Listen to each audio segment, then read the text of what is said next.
नाज़रीन Iran TV में भलीकार मां मुबशर सोलंकी। सबका पहले एक नजर हेडलाइन ते।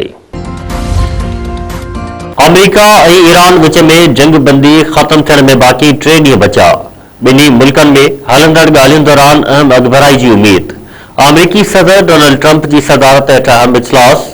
आबनाई हुरम्स जी नई सूरत-हाल ऐं ईरान सां थींदड़ ॻाल्हियुनि जो जाइज़ो वरितो वियो।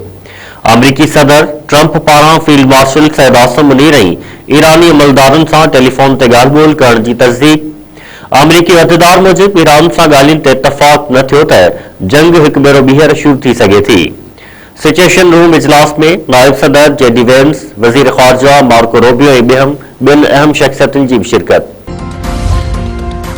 ईरानी सदर मसूद पेज़ेश्कियान चयो आहे त ट्रंप खे उहो हक़ नाहे त हू चवे त ईरान पंहिंजी जोहरी हक़नि मां फ़ाइदो नथो वठी सघे।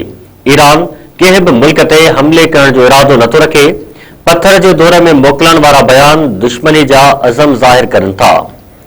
ईरानी सदर अमेरिकी सदर ट्रंप खे पैगाम ॾींदे चयो आहे त ईरान जंग वधाइण नथो चाहे, न ई वरी असां तकरार शुरू कयो।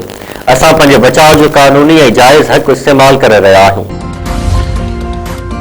ईरान जी सुप्रीम नेशनल सिक्योरिटी काउंसिल जो चवणु आहे त पाकिस्तान जे ताज़ो टियाकड़ी वारी कोशिशुनि बैदि अमेरिका पारां ईरान खे केतिरियूं ई तजवीज़ूं मिलियूं आहिनि। तजवीज़ुनि जो जाइज़ो वठण बैदि बाज़ाब्ता जवाब ॾिनो वेंदो। ईरानी वफ़द जे सरबराह बाकिर कालिबाफ चयो आहे त अमेरिका सां ॻाल्हियुनि में पेशरफ़्त थी आहे, पर अञा बि वॾो फ़ासिलो मौजूदु आहे। अमेरिका पारां ईरानी बंदरगाहनि जी नाकाबंदी करणु ॼटको फ़ैसिलो आहे। आबनाई हुरमुज़ मुकमल ईरान जे कंट्रोल में आहे। इसराइल ईरान मथां हमलनि जी नई लिस्ट तैयार करे वरिती। इसराइली उहिदेदार दावा कई आहे त जंग बंदीअ जो मुद्दो ख़त्म थियण बैदि अमेरिका ऐं इसराइल हिकु भेरो ॿीहर शिदत सां हमला करण लाइ हदफ़ मुक़ररु करे छॾिया आहिनि। इसराइली उहिदेदार मूजिब इम्कानी हमलनि में तवानाई वारा शोबा बि शामिल आहिनि। ईरानी जनरल चयो आहे त जंग ॿीहर शुरू कई वई त आलमी जंग में तब्दील थी वेंदी। ईरानी ब्रिगेडियर जनरल चयो आहे त अमेरिका ईरान जे मिसाइल ठाहिण वारी सलाहियत ख़त्म नथो करे सघे। जंग ॿीहर शुरू थी त नए ऐं जदीद मिसाइल सां जवाब ॾिनो वेंदो। सिंध हुकूमत हैदराबाद में 6 MGD वाटर ट्रीटमेंट प्लांट लाइ 22 एकड़ ज़मीन जी मंज़ूरी ॾेई छॾी। वॾे वज़ीर मुराद अली शाह जी सदारत हेठ हैदराबाद जे पाणी मंसूबनि बाबति अहम इजलास।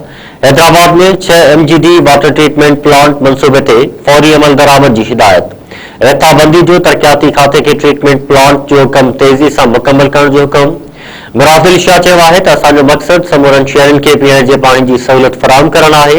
उन मंसूबे सां हैदराबाद में पाणी जी खोट ख़त्म थियण में मदद मिलंदी। पंजाब, ख़ैबर पख्तूनख्वा ऐं आज़ाद कश्मीर जे मुख़्तलिफ़ इलाइक़नि में गड़े सां बरसात। ख़ैबर पख्तूनख्वा जे सवात, किरिक, मालकन, एबटाबाद ऐं मानसहरा में तेज़ बरसात। गिलियात ऐं नारान वादी में बर्फबारी। नीलम वादी में लैंड स्लाइडिंग सबब कयल शेख बिल्ला पॉइंट जो मुख्य हाईवे बंदि थियण सबब 20 खां वधीक सियाहनि जूं गाॾियूं फासी पयूं। बलोचिस्तान में ज़ियारत वादी, टोबा चकसई ऐं टोबा करकरी जे मथियनि इलाइक़नि में बरसात सबब कोहिस्तान लाची नाला वटि लैंड स्लाइडिंग सबब किराकरम हाईवे बंदि। मौसमियात खाते मुल्क जे मथियनि इलाइक़नि में बरसात जी अॻु कथी करे छॾी। मशाइख़ भरिसां सिम नाले में वेंझण दौरान नींगर फौत। ॻोठ दोराई महर जे सिम नाले में 13 साला शमशाद महर वेंझण में ॿुॾी वियो। नींगर खे बेहोशी जी हालत में कढी अस्पताल पहुचायो वियो, जिथे हुन दम धणी हवाले कयो। कुंभ वेझो ॻोठ क़ाइम गोपान ते हथियारबंदनि जो हमिलो। 5 खां वधीक ॻोठाणा ज़ख़्मी।